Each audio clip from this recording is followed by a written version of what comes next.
안녕하십니까. 자, 빌딩 부자 가는 길 빌딩 로드 오동준입니다. 누구시죠? 안녕하세요. 반갑습니다. 세무사 이장원입니다. 오늘 또 이장원 세무사님 모시고 세금에 관련된 얘기를 쭉 하려고 하는데, 빌딩 쪽 얘기는 아니지만 그래도 구독하신 분들이 많이 궁금해하시는, 최근에 현 정부가 조정 대상 지역을 해제하면서 아파트 쪽을 조금 풀어주고 있어요. 네, 그죠? 맞습니다. 어떤 세금적인 변화가 있나요? 첫 번째로 저는 이제 조정대상 지역 해제가 많이 될 거다라고 여러 차례 말씀을 맞아. 드렸습니다. 뭐 몇 개월 전부터 계속 그 얘기 하셨어요. 제가 거의 한 반년 전부터 말씀을 드렸는데, 왜 그러냐면 이제 현 정권에서의 그 스탠스가 사실은 예전에 노무현 정권에서 이명박 정권 넘어왔을 때 그 스탠스랑 아주 비슷한 게 뭐냐면, 그때도 서프라임 모기지로 글로벌 경제 위기가 있었고, 지금도 마찬가지로 팬데믹에 따른 인플레이션 현상이 있죠. 그쵸, 맞아요. 그러니까 갑자기 자산 가치가 이제 약간 주춤하고, 그리고 한국 자체가 약간 미국의 영향을 많이 받지 않습니까? 그렇죠, 맞아요. 그러니까 미국이 막 금리 올리고 막 그러니까 그 좋던 부동산 시장이 약간 이제 주춤할 수밖에 없는 상황이 됐고, 죽겠습니다. 그래가지고 이제 그게 유사하게 가니까 결국은 이제 대한민국에서도 국토교통부 장관님이 이제 다양한 것들 이제 세제를 좀 풀어야 되는데, 세제 개편안은 여야가 협의가 돼야 되니까.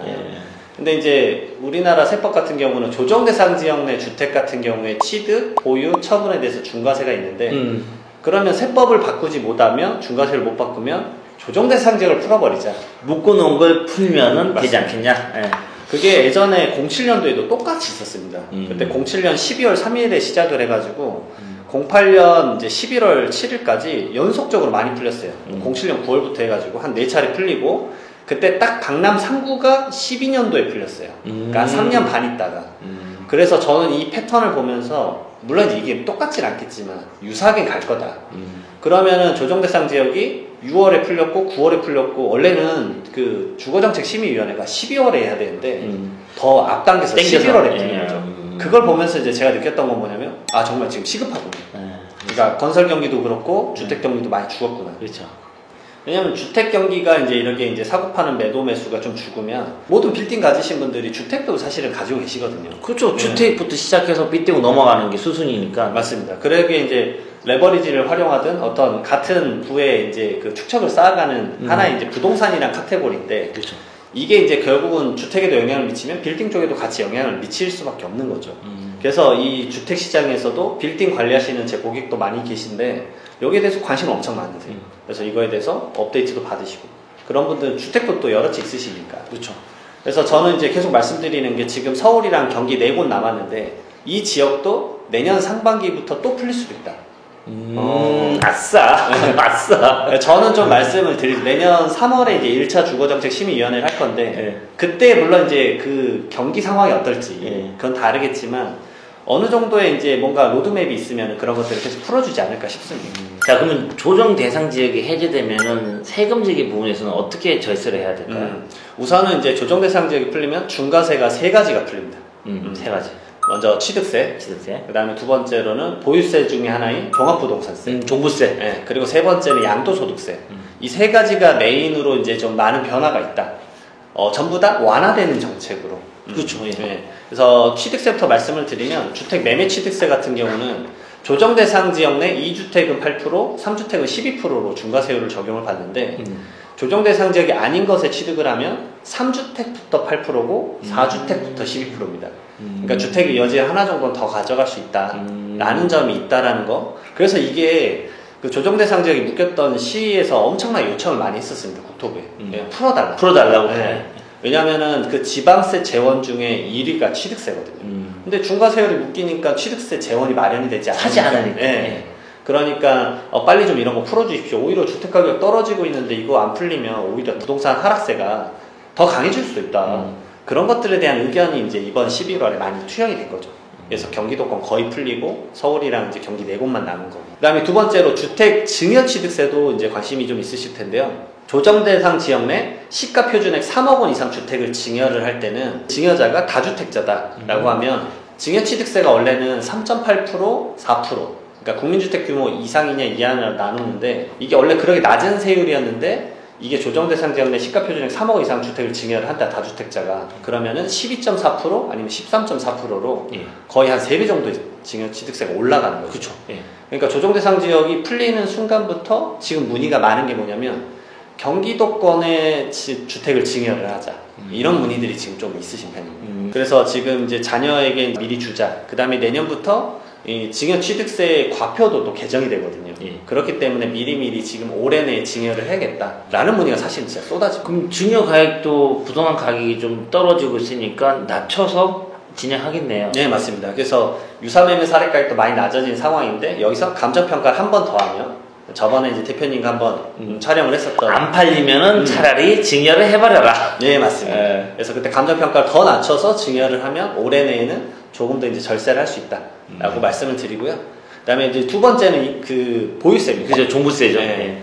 네, 종합부동산세가 지금 이 촬영 날짜까지 아직 기재위에서 확정이 아직 안 됐죠. 여야가 계속 공방을 하고 있는데 그쵸, 예. 사실은 이게 됐으면 좋겠습니다. 그러면 이제 종부세 부담이 한시름 놓아지니까. 그쵸, 맞아요. 그리고 뉴스에서 그런 얘기도 나오지 않습니까? 종부세는 이제 부자의 세금이 아닙니다. 왜냐하면 과세대상자가 지금 100만 명이 넘으니까 너무 많이 내고 있어. 거의 100만 명이 내고 있는 추세니까 이게 너무 많기 때문에 거의 보편적인 세금이 되니까 인지도가 높아지셔서 그래서 이제 국토교통부에서도 그랬지 않습니까? 2020년도에 공시지가로 약간 현실화하겠다. 그리고 조정대상 지역 내는 2주택부터 중과세, 그리고 비조정대상 지역은 3주택부터 종부세가 중과세가 됩니다. 그렇죠. 중과세 되는 기준이 네, 맞습니다. 그러니까 한 채 정도 여유를 더 가져갈 수 있는 상황이고, 만약에 내가 조정대상 지역 내 주택이 만약에 지금 두 채였는데 지금 조정대상 지역이 풀렸다라고 하면 내년 종부세는 비조정으로 이제 가겠죠. 왜냐면 과세 기준일이 6월 1일이기 때문에. 그렇죠. 그래서 좀 더 이제 여기에 대해서 한시름 놓을 수 있다. 근데 저는 이제 종부세가 이번에 세제 개편안이 통과가 되면 거의 세금 부담이 확 줄어들 거라고 이제 말씀을 드릴 수 있습니다. 근데 통과가 안 되면은 지금 종부세를 이제 세금을 납부하는 걸 저항하는 뭐 너무 많이 내는 거 아니야? 라고서 그냥 배째 그런 어떤 분위기도 조금 보이긴 하거든요. 근데 맞습니다. 진짜 대표님 말대로. 왜냐면 이게 내가 이걸 받는 게 맞아? 라고 생각하시는 분들이 난 부조도 아닌데. 나는 이게 나한테 오는 게 맞나? 라는 생각을 하시는 분들이 엄청 많이 들었어요. 네, 맞아요. 그래서 세제 개편안이 안 될 걸 미리 예측하고 20년도에 공시지가로 확 낮춰버리겠다. 내년에 공시지가를. 그러면 이제 대상자가 확 많이 줄어들 것 같긴 합니다. 그리고 세 번째로는 양도세. 예.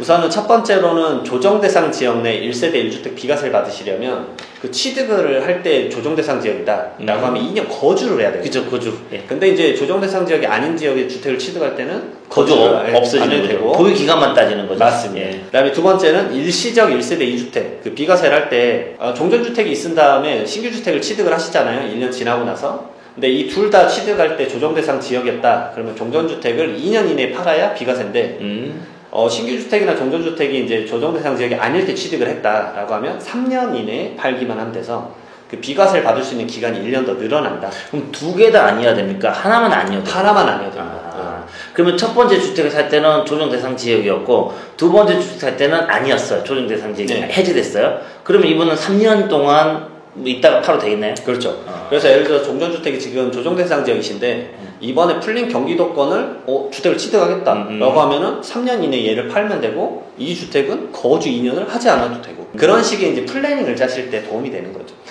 다주택자들한테 조금 이롭게 바뀐 거죠. 예. 그래서 빌딩 투자하시는 분들도 이거를 유념을 하셔야 되는 게 뭐냐면 온전히 빌딩이실 수도 있지만 사실은 거기 주택이 껴있는 경우도 있지 않습니까? 그렇죠. 네. 위에 상가주택에서 주택이 있는 경우. 네. 그런 경우도 마찬가지로 이게 적용이 되기 때문에 상가주택 포지셔닝도 상당히 많아서 이런 것들 항상 같이 학습을 꼭 하셔야 된다라고 말씀을 드리고요. 그다음에 세 번째로는 비조정대상 지역 내 주택을 매매를 할 때는 중과세율 적용을 안 받습니다.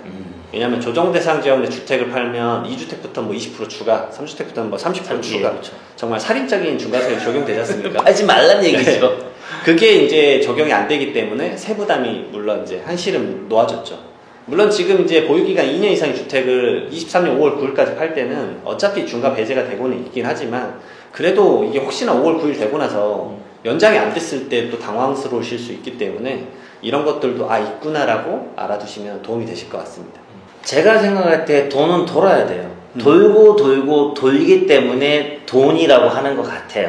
그러면 빌딩도 그렇고 아파트도 그렇고 같은 부동산이기 때문에 아파트 쪽에 돈이 돌면은 계속 아파트에서 선순환할 수도 있겠지만 이 돈이 삐띵 쪽으로 넘어올 수 있기 때문에 어차피 삐띵 관련된 채널인데 왜 아파트 얘기를 하냐. 솔직히 삐띵은 조정 대상 지역하고 상관이 없거든요.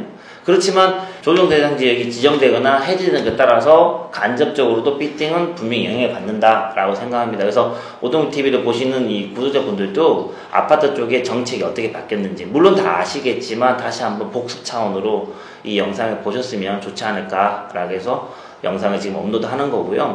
여러분들 삐띵 투자를 하시기 위해서 어떻게 시장이 도는지를 보기 위한 하나의 어떤 포인트다 라고 생각하시면 좋을 것 같습니다. 그리고 세무사님 마지막으로 정리하기 전에 또 뭐 혹시나 못다한 얘기 있으시면 한마디 더 해주시죠. 빌딩에 대한 세금 공부도 중요하시지만 모든 자산가분들은 다 주택이 있다. 왜냐하면 자가든 그게 임대든 그렇기 때문에 이 자산 관리를 위해서는 다 같이 믹스적으로 당연히 공부를 하셔야 되기 때문에 빌딩 로드에서는 더 점점 이런 것들을 파생시켜서 강의를 하고 있으니까 많이 구독과 좋아요 부탁드리겠습니다. 세무사님 감사합니다. 자, 오늘 영상 이만 마치도록 하겠습니다. 감사합니다.